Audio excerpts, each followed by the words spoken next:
All right, everybody. We're live. December 13th, 2023, a year that, in my perspective, is just getting started. And there's a reason why I say this. Uh, Today, we're with wonderful speakers. I'm going to be the moderator. My name is Gabriel. I'm the founder and CEO of BureauWorks. We have Rodrigo Demetrio, our head of marketing, Viveta, head of partnerships, Vanilson, head of software engineering, Jamil, our head of product, and Enrique Cabral, our chief technology officer. And So, it's very nice to be here with this amazing group of people. And our goal today is really to understand why we're saying that this year is just getting started. And I'm going to start by kicking it off that, in my opinion, when the year began, based on the advent of GPT, ChatGPT, towards the end of 2022, there was a lot of agitation, to say the least, whether it was fear or hype around the repercussions that this would create, particularly around language. I mean, after all, they were large language models, and translation is a subset of language. And we've done a ton of development as a team as far as how we see this technology being able to help people. But when I look at where we are and where we began the year, I feel like we've done incredible work together as a team.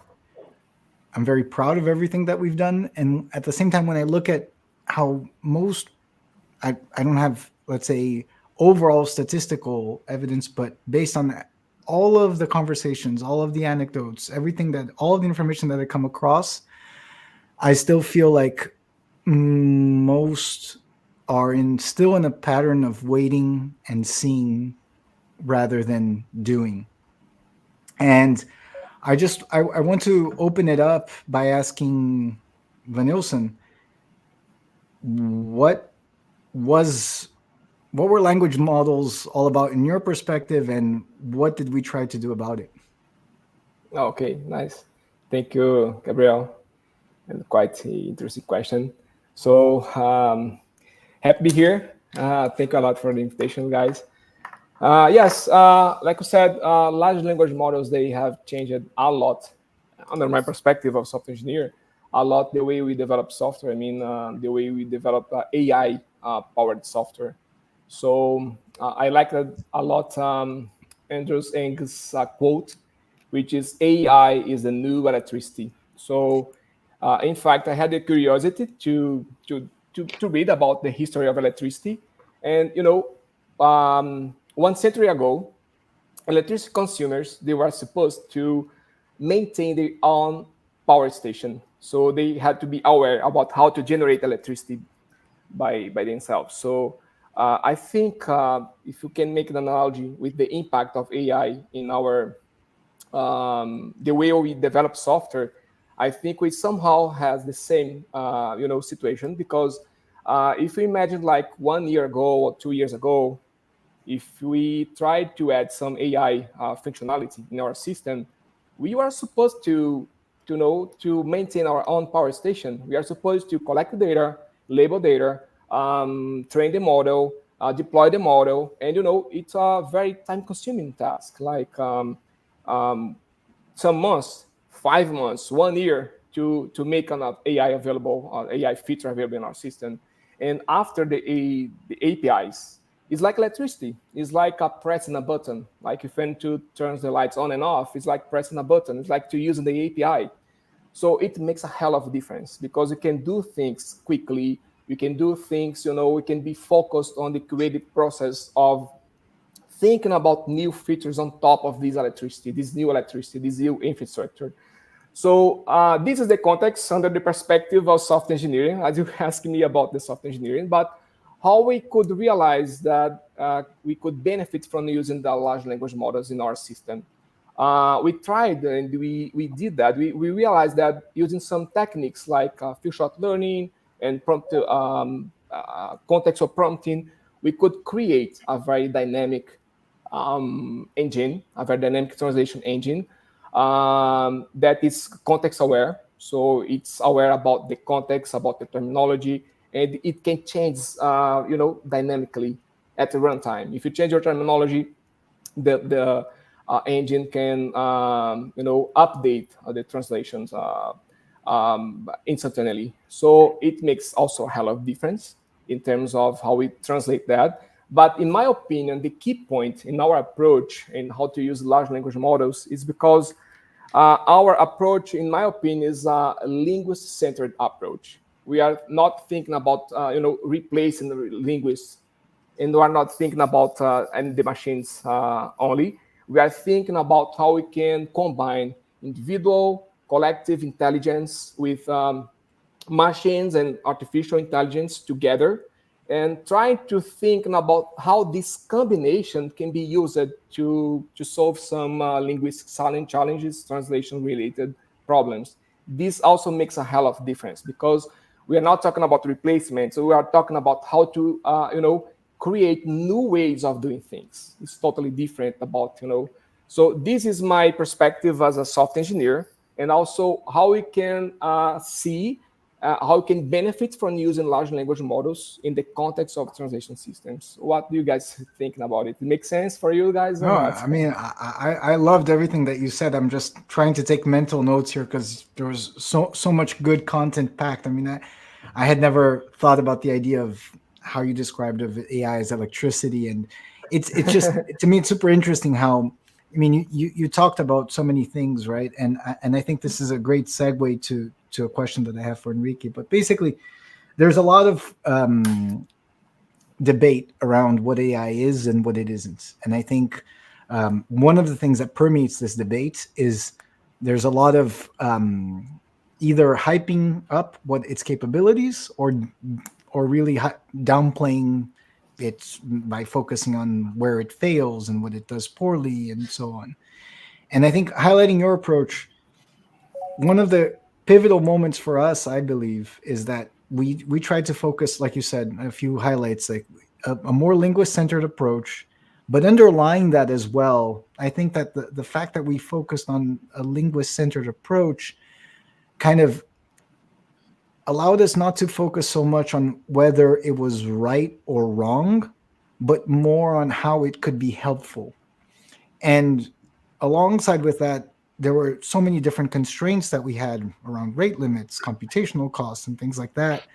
But I wanted to hear Henry's perspective on why you think we ended up kind of taking this approach, and if there are other things that we could have done that we didn't do, or other things that you think are possibilities for the future. But yeah, I would love to hear your take on what Yeah, Vanessa was saying. sure. So thank you, Gabriel. Hi, everyone. It's good to be here. Um, I think my perspective is a little bit of there is a 2023, 2022, actually 2023 getting into 2022. There was a little bit of a shock is a strong word, but that was a realization. But we've been working with some version of AI and machine learning for a while, right? So we saw like a build up, but I think what happened is recently was this realization of the possibilities and the um, easy to use and how the technology became so accessible to a lot of people. So I think there were many routes that we entertained, like and we actually used some pre LLMs uh, techniques to attack some projects, and those are mostly around translation memories and machine translations, but in very siloed ways. So we either use one or another or one after the other. And I think the realization is that we talked, I can't count how many times we talked about make magic happen. Like, okay, so let's make it all work together in a way that is seamless and magic. And we talked about that. So we started actually working, thinking about pipelines of strings and text and natural language processing. But when we saw the first good versions of the big models with the of the LLMs, we said, okay, it's possible. It's gonna it's gonna take a lot of ingenuity to make this happen, but it's actually possible. It's viable. Not only possible, it's viable. And I think if you ask me, should we have done anything differently? No, because we learned so many things along the way. What is possible was not possible. That when we had access to this technology, it was presented to us in a way that, okay, so now I think we can leverage this in our system in a very effective way. We kind of know what to do, we kind of know what not to do, and we really know what we want, so we went for it. And I think the result is very good. Was a very pleasant surprise for us how quickly we got to that result. So I don't think I would have made anything different than what we did. We did a lot of experiments. We did a lot of experimentation. That was very important to get us where we are right now. There are so many aspects that I love about what you're saying, but I think especially the curiosity, being able to being open to discoveries along the way, and an experimental process. Because I think what I'm hearing, part of what you're saying is, and correct me if I'm wrong, but I think that whenever we're dealing with something new, there's always the challenge between, let's say, seeing it for what it is versus seeing it in light of what we already know. And it's very hard to see something for what it is when we are not equipped with the right structures for that. So I think you highlighted, I think that aspect of being curious and open-minded and taking a more empirical approach as opposed to a theoretical approach was super important in our journey. Yeah, absolutely. Cool. And handing it off to Jamil. And Jamil, so now crunching up together what Vanilson and Henry said, why do you think we were so successful, and why do people like this approach that we've had so much, in your opinion, from a product perspective? Well, okay. So, great question. So, hi everyone. It's great to be here with you all. So, about that, I think that there is still a lot of uncertainty about AI and what it is AI, how it can help us, what we can do, what we're going to do in the future as well. It's still improving, and you keep improving, keep growing, and what that necessarily means for us, like as human beings, as a linguist, as a project managers, and all that. And I think that what people like it and or love it about the AI in the way that we are approaching it, how we are approaching that. So we are looking into it like not as a feature that's going to replace people, is going to, I don't know, is going to take the job from linguists or someone else. Is more like, okay, so how we can build a tool that can empower the linguists, how can we make their to be faster, to focus more on what really matters. Is that, in my opinion, is how the end public is going to perceive my message, my translation in their language, as opposed to, okay, so let me see if I'm making fixes to parrots, or I'm missing a tag in here or something like that. That's also important, but I think that AI can help us a lot with that. And then I can spend more time on researching, on seeing how my translation, how the terms that I'm using are going to impact the public, the people that are going to read that material or that website.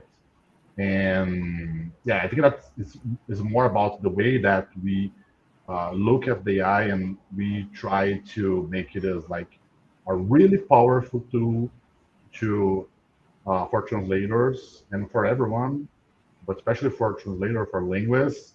And of course, that requires the translators to be interested in learning more about AI and how it works, how that uh, how they have to adapt it to the AI usage so they can apply to their work.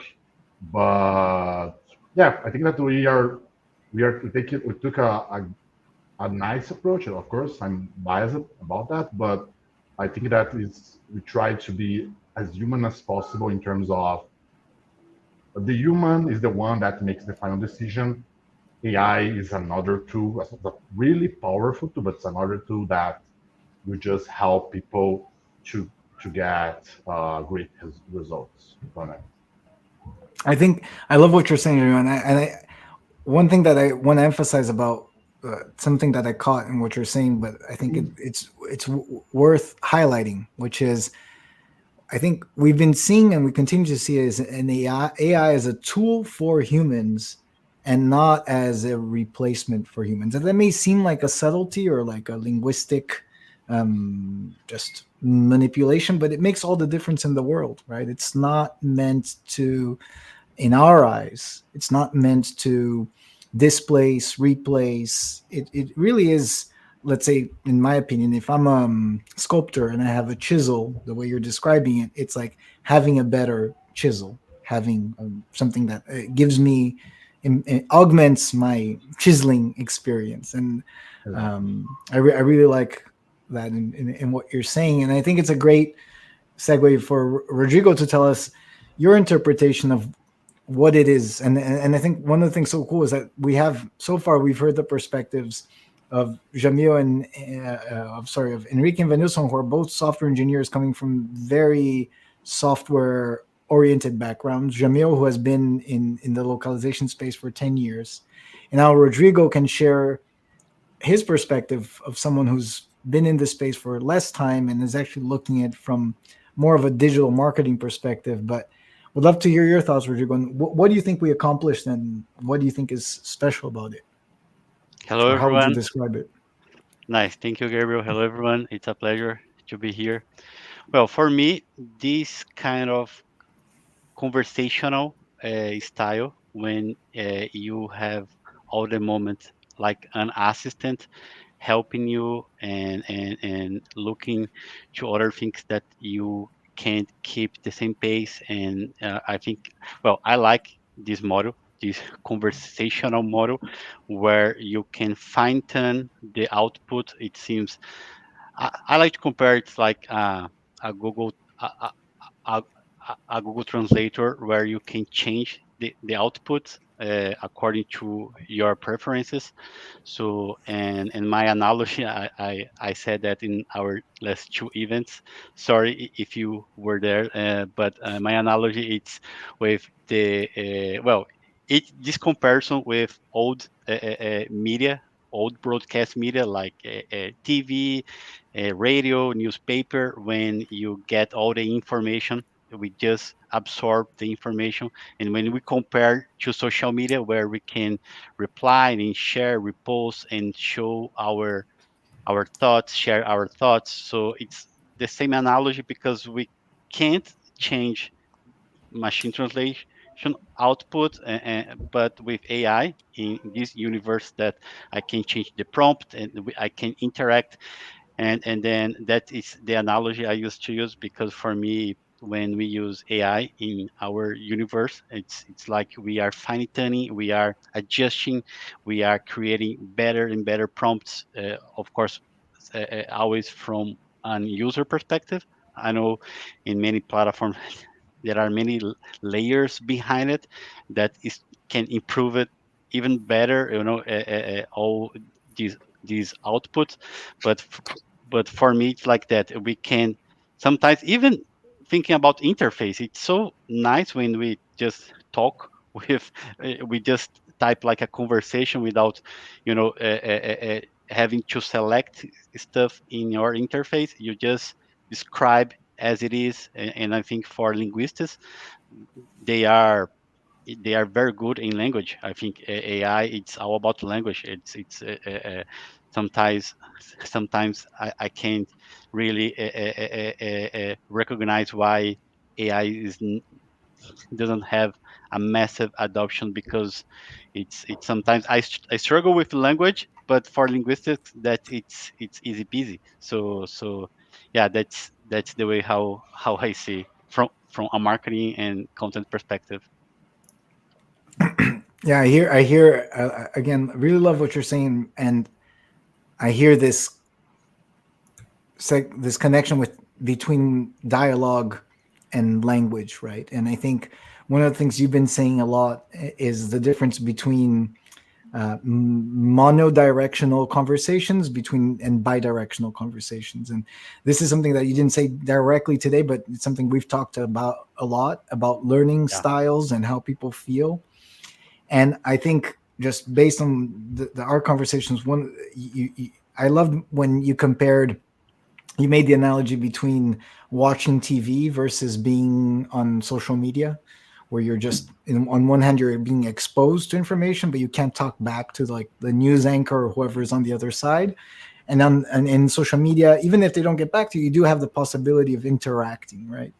So I think that's one thing. But the other example that you talked about that I really love is the learning example. It's one thing for you to be, let's say, a student just in this very big class with a professor just saying things and you just taking notes.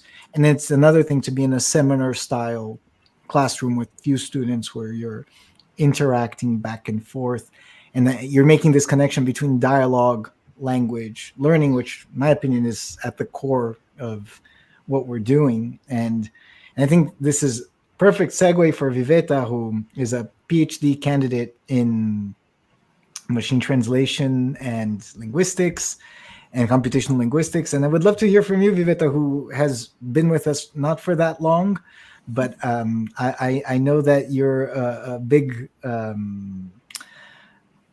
have tremendous passion for languages and a tremendous appreciation for what it is we're doing. And I would love to understand from you, why do you think what we're doing is special, and how is it different from traditional machine translation post-editing in your perspective?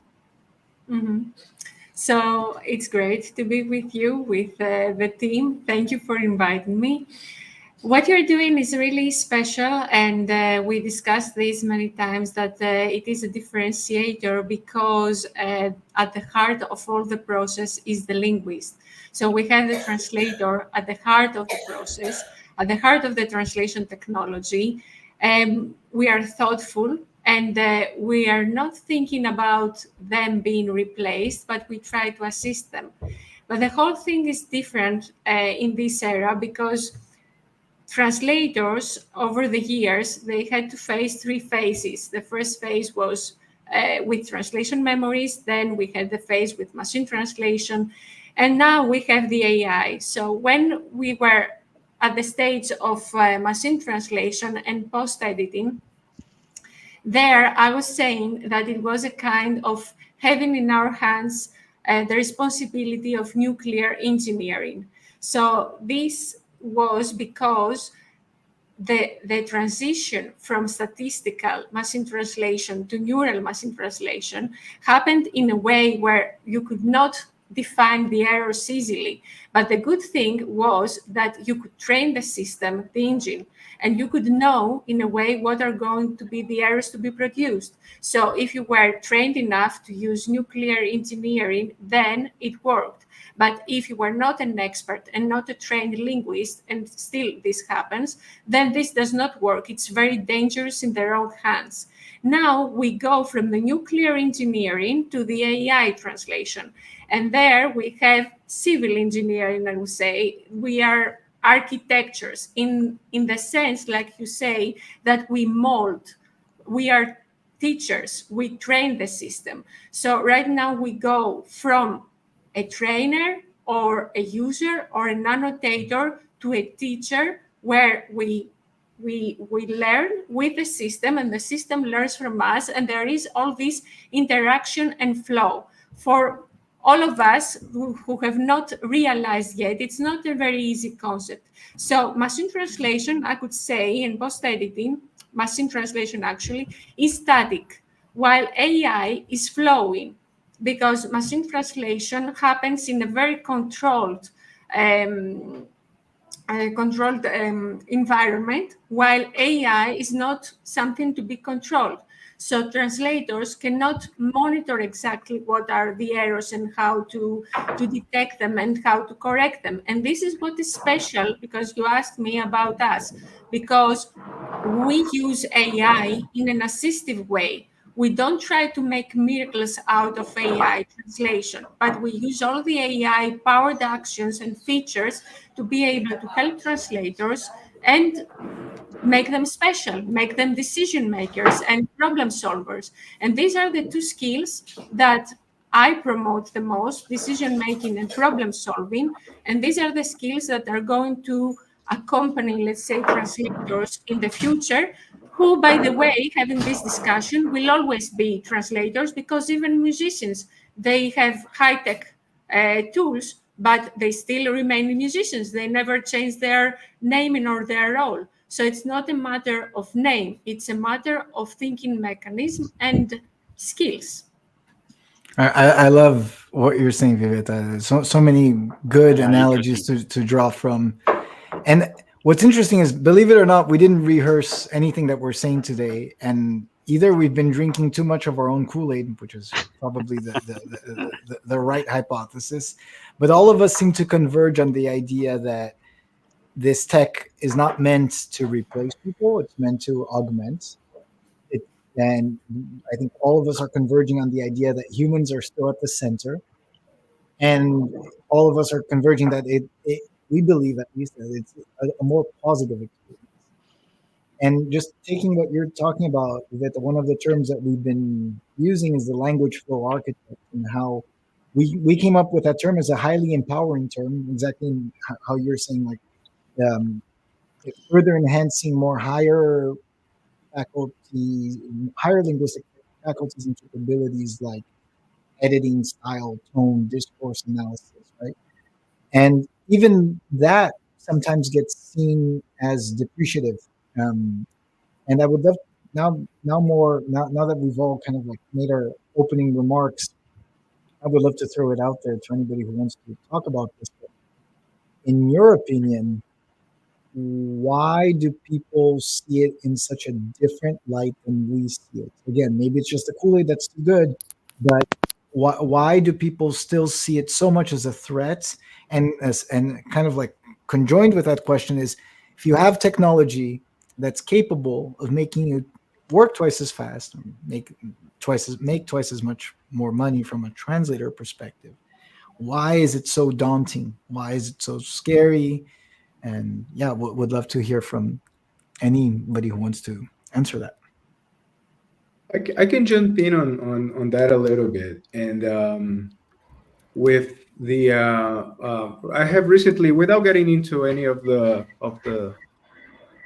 specificities of OpenAI and Sam Altman, but I was listening to an interview this week that he had with Trevor Noah, and one of the things that he said, which I think I appreciate and I agree, is that there is a lot of inertia in society, in a good way. Sometimes inertia is bad. We want things to change, but in a good way, we are buying time to allow these techniques, these technologies to be used, to be applied, to be absorbed.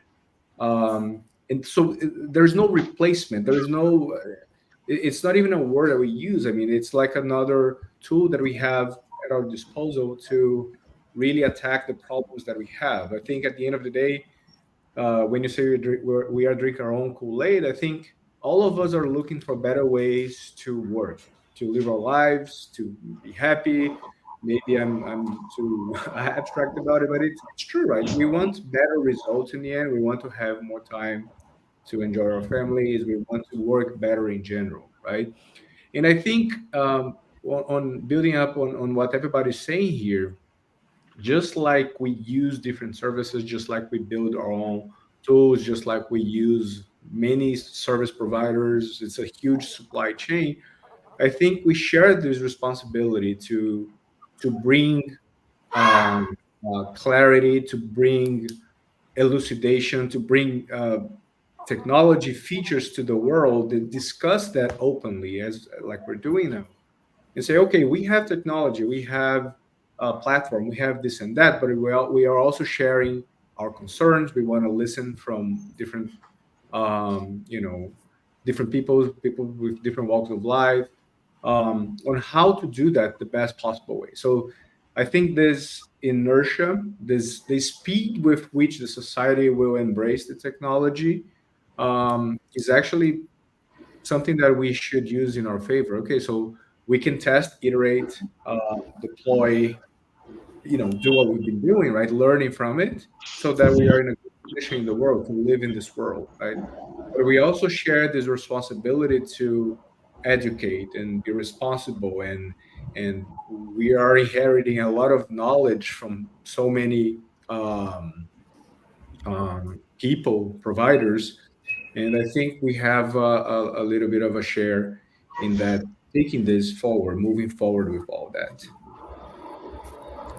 If that makes sense. No, it makes total sense. I love what you're saying, but in your opinion, what makes it?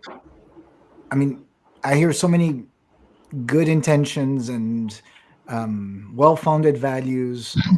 What makes it so that even those good intentions and well-founded values become perceived as something threatening, something invasive, intrusive, that people believe, that a lot of people, particularly in our space, don't feel like they want to be a part of? Like, why do you think this is so particularly antagonistic? That's a great question. A little bit of a paradox, right? We want a little bit of we want a piece of that, but at the same time, we don't know um, what the real consequences of this adoption will be. I think it goes back to what Van Nielsen, for example, started talking about. Like, as any new technology, it will find a way into our lives, right? So we are all anxious about how or when.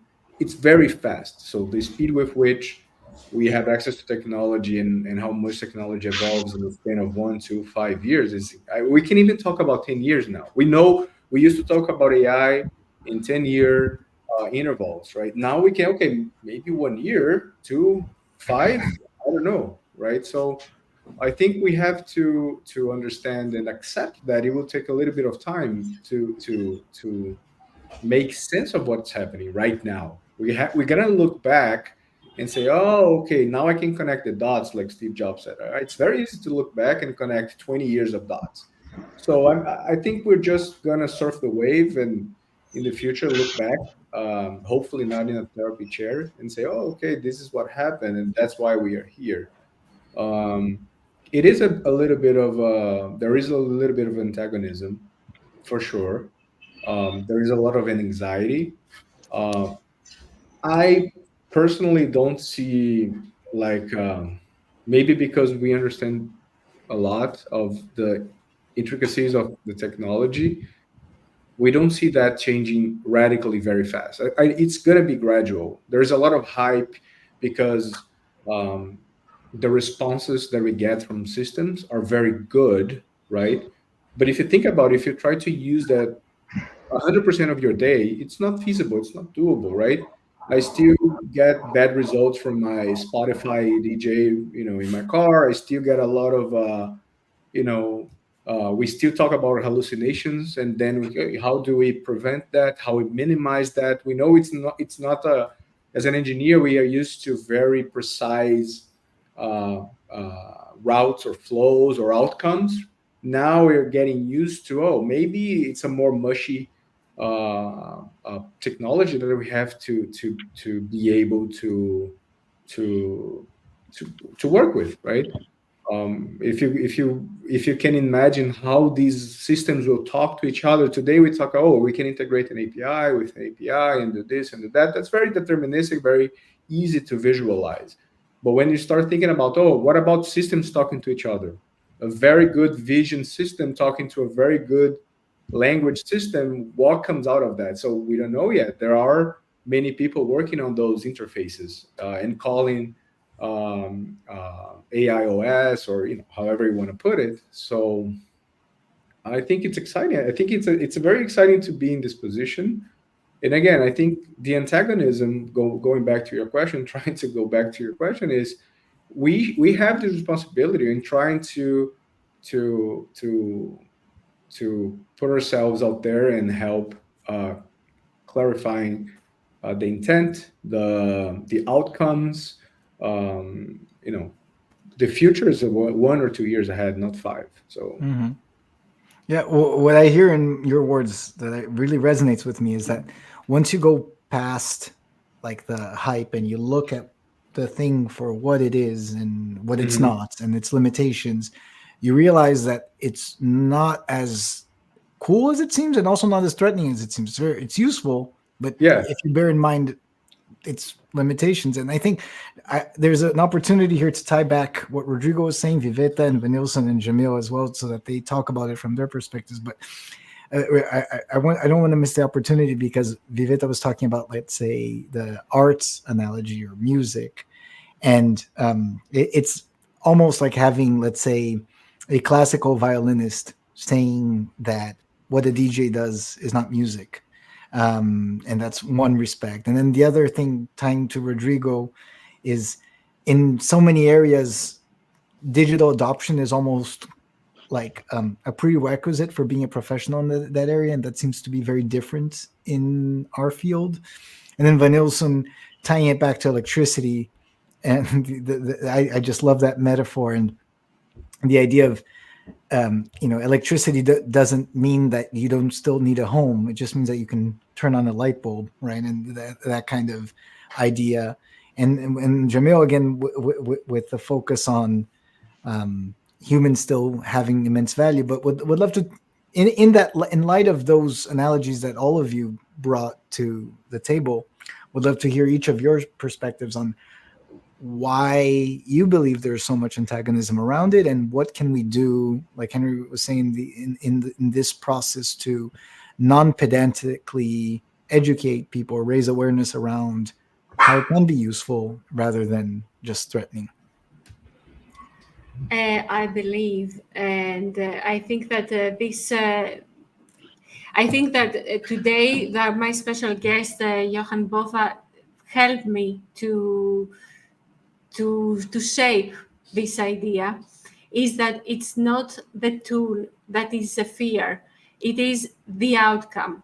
So for translation technology and for any technology, I believe that all people, I mean, it is in the human nature to innovate, to go ahead, to progress. I don't think we see something different there. I don't believe that there is a fear for AI or for replacement. The replacement is a synonym here with the payment, with the pricing, with the reward of it. So there are two parties. There is the translation technology provider and the LSP provider. So I believe that the challenge is with the LSP provider and the policy and the strategy, and not with the translation technology provider. But if we say that we are all in this game and we share this responsibility, then Johan said today that there is one magic word: harmony. So I believe that what is missing right now is a cooperation between translation technology providers and the LSPs to make a very friendly environment for all of us, for translators and anyone involved in the industry, and be able to cooperate, understand, and overcome the fear of this pricing that is going to be changed because of AI and whatever is going to be in the future. So I love that. It's almost like a Marxist interpretation of technology and innovation. That the fear isn't what the innovation brings; it's the economic disruption that looms around people, and how that ultimately can be bridged between people. And just adding to what you're saying, I think we haven't been able to do a good job about it as an industry, in my opinion, with machine translation. So there's not, let's say, a great track record that shows people that they can trust technological evolution. But would love to hear Rodrigo and Vanilson and Jamil on how you connect this. Well, I like it this part when Viveta she says about how we as industry, how we can get together and overcome everything what's happening, because my overall feeling it seems many parts of our industry they they they want to pretend that it's not happening, or nothing's happening right now. Just sharing some points that sometimes goes against, I think a more from an innovation perspective. It's so I don't know far we can go with this position. You know, pretending that AI is not there, or pretending that no one is using AI, or pretending the results that they can get in their first interaction, it's the last output. It's I think we, as industry, we have to be more honest about what we are getting from our tests, and how we can refine them, because many of us, we are technicals. We understand that essentially it's not the first output. We in many ways we are dealing, and we are measuring AI in the same way as we measure machine translation, with the first output, and not thinking about all these layers that you can refine that. And a quick analogy with marketing. And in marketing, all the tools I've been using, HubSpot, Canva, every marketing tool, it has a button right now. It's help you extend your copywriting, or your design, or replicate your background. It does a lot of things to help a marketer. And I don't see the same level of conversation, like saying AI is not quite there yet in marketing, because it's still, we are leveraging a lot our creation process, because of course we always have the last word, and so we can change everything. But because of that, I like what Vivek is saying, because we, as industry, I think we have to hold our hands together, and how we can take over all this process right now, because it's how we can improve our sector. Cool. And before I hand it off to Vanessa and Jameer, just want to highlight one. I want to put you on the spotlight again and ask you one question. So, I don't know that much about digital marketing, but when I look at Twitter and just social media, things like that, or X, whatever they call it now, um, it's it feels like digital marketers are really excited about new technology, whatever it is. It's like, if there's AI on Canva, they want to try it out. If there's AI in Adobe, they want to try it out. And the focus seems to be a lot more on how they can be more productive, as opposed to how it can replace them. And I'm just wondering, what do you think is different about how digital marketers look at technology versus how you see people in our space looking at technology? Why does it create these very different mindsets, in your opinion? And what can we do about it, if anything?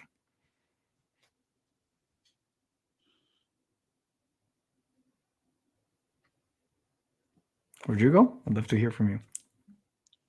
Uh, yeah, well, the way how I see it's I think our industry, digital marketing in particular, we've been using platforms and tools since forever. So it's in our blood, operate with platforms, softwares, and tools. And while, well, my short analogy is compared with translators, many of them, they don't even use a catch tool. And I know that because we've been in many events and we are asking many people. Of course, I don't have a solid data but it's just informal data. Many translators, they still don't use any platform at all. So this movement, it's different. So maybe because our our activity, it's so connected with, we can see from an engineer perspective how we can, because when we create an ad on Google, uh, it's basically what we are creating. We are creating a salesman that's working 7 days per week, and it's like a robot working for us. When we create uh, a sequence, an email sequence, it's like we are creating a robot working for us. So this this way how to think how we can leverage our work with platforms, we've been operating in this model for years. So it seems now, and that's maybe why many people they tend to refuse the idea of flow, the language flow architect, because essentially this term, it means that you are operating not just committing sentence per sentence, but you are changing the whole engine behind it, that will impact. Well, that's the way how I see it. I don't know what Venilson and Jamil think about it.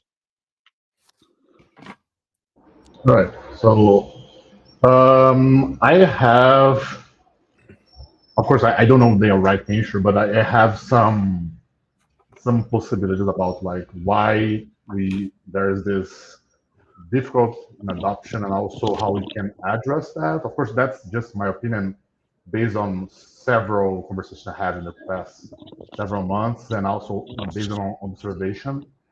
So one part of me thinks that maybe it seems that it's too good to be true. So I still I want to believe that that's like what's the catch here? So why that's going? How this is going to make my work so much faster? So what are we missing here, right?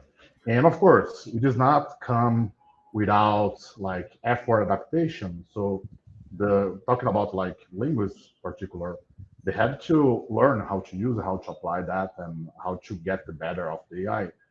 And there's another part that I believe that may be related to as a linguist. So some people just want to be the elder. They don't want to be like teachers. So I want to write from scratch and say, okay, so that is my translation. I put my signature in there. So I created that.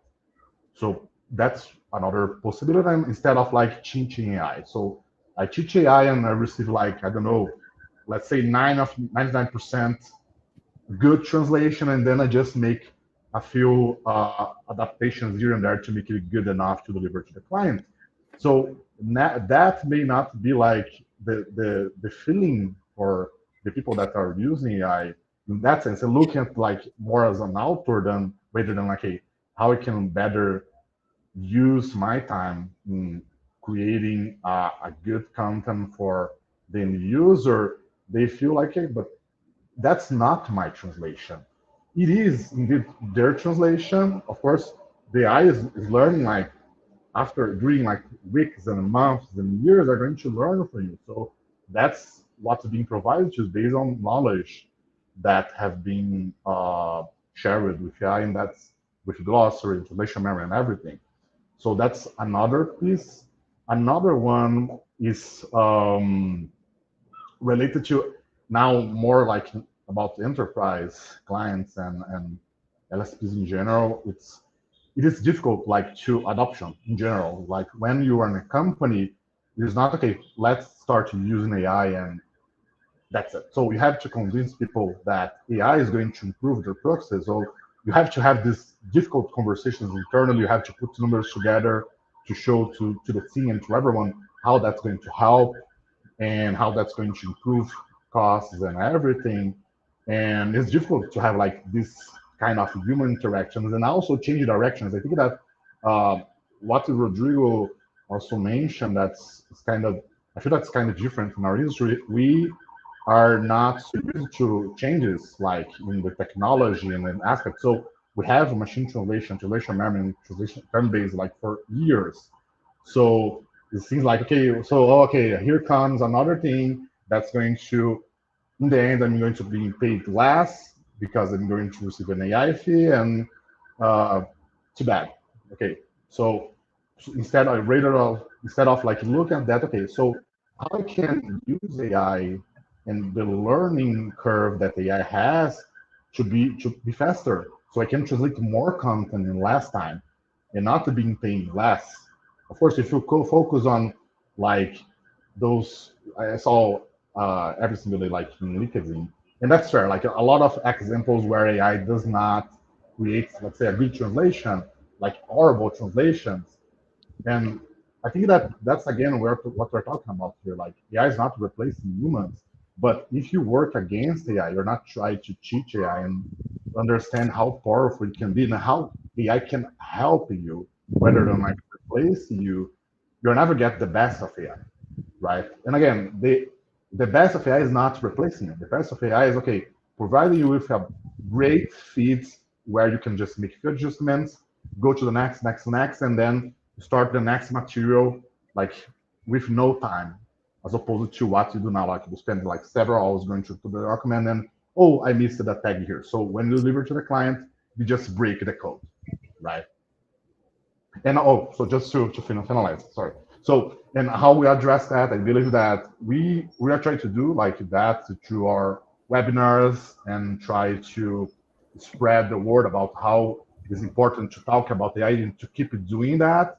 And not only us, I think that everyone in the industry should be talking about AI and how it is a thing. So it's not like we have this conversation like early this year. So AI is not started yesterday. It is here at least for a year, like they applicable to the use case. So at least in our production environment, is deployed for almost a year. So there are still people that are just observing and seeing what's going on, and that could be fair. But the last thing that I think that's not going to be good for people is like rushing the process and trying to learn AI in a week because my client wants me to use it right away. So I have to do my best, and then you see like horrible examples, horrible translations, and you do not teach AI enough so it can learn from you. So all that. So that's where I try to avoid them. I think that we're, in my opinion, doing a good job, and we should be keeping doing that, having this kind of conversation. Thank you. No, I love that, and I think you introduced something critical that we hadn't touched on, which is the concept of authorship. Because Rodrigo was talking about digital marketers and seeing, let's say, for instance, how, let's say, technology is working for them. Because in theory, right, and Rodrigo can correct me if I'm wrong, but the digital marketer is a lot more focused on the results. That's their product, right? So if the funnel works, if they create conversions, if the focus is not so much on the how, it's on the outcome. And what you're describing, how many graphics, how many images or words, because our industry is basically we charge per word. So I think that it's the core of everything. Yeah. And then ties that back to Viveta. But what Jamil is saying is also that the idea of AI threatens authorship. And it's like, who did this text if I only made a single change to it? What did I author it because I was agreeing with it, or do I have to actually type out the words to be an author? But would love to hear your thoughts, Vanilson. How does this tie back to electricity? I'm in the judge now. Easy job. Okay. Yes, I like that a lot when Viveta said that, now we are not only translators, we are teachers, we are architects. So I think that people be afraid, thinking about a replacement, right? I think people be afraid because there is a misconception when they think about replacement, which is, in my opinion, an implicit assumption that the knowledge will be static, will be the same. Like, people think the tasks that I use it to do now are being done by machines. But actually, the set of tasks will evolve. Like Viveta said, no, I'm not only a translator, I'm a teacher. I'm also an architect. So different, tasks, different operations, different things will be evolved. So the knowledge will evolve as well. So it's like the transition. It's another analogy, very interesting.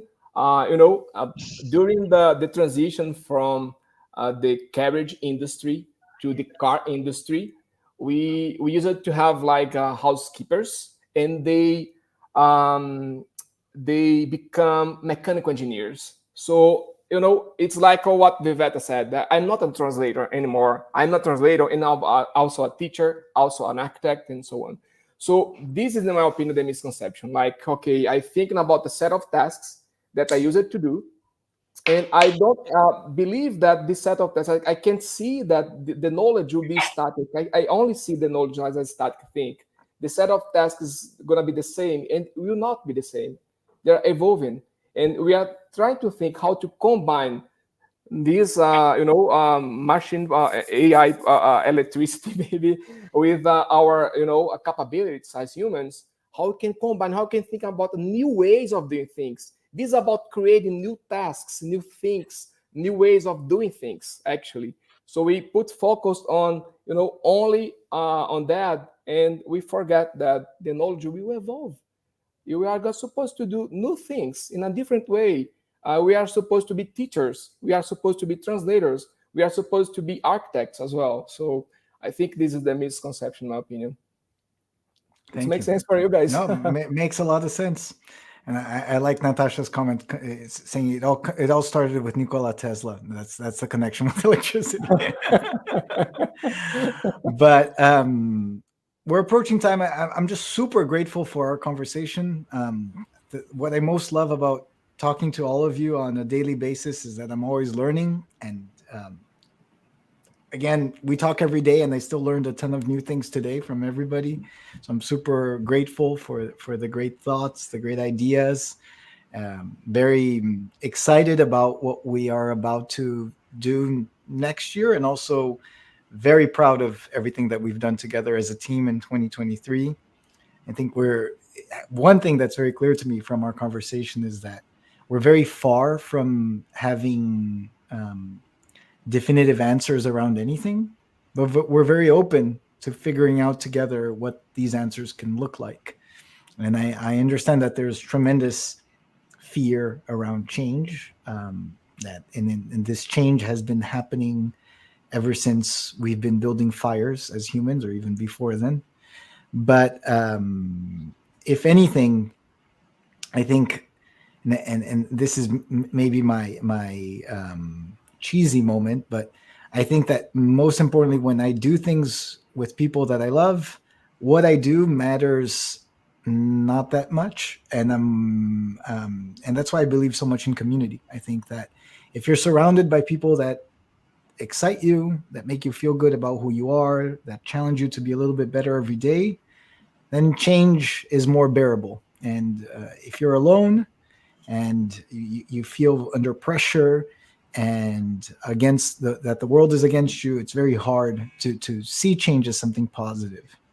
So I just want to end this today saying I'm very, very grateful for everybody for the amazing year, and not sure if anybody has any concluding remarks, but I think this was a great session together.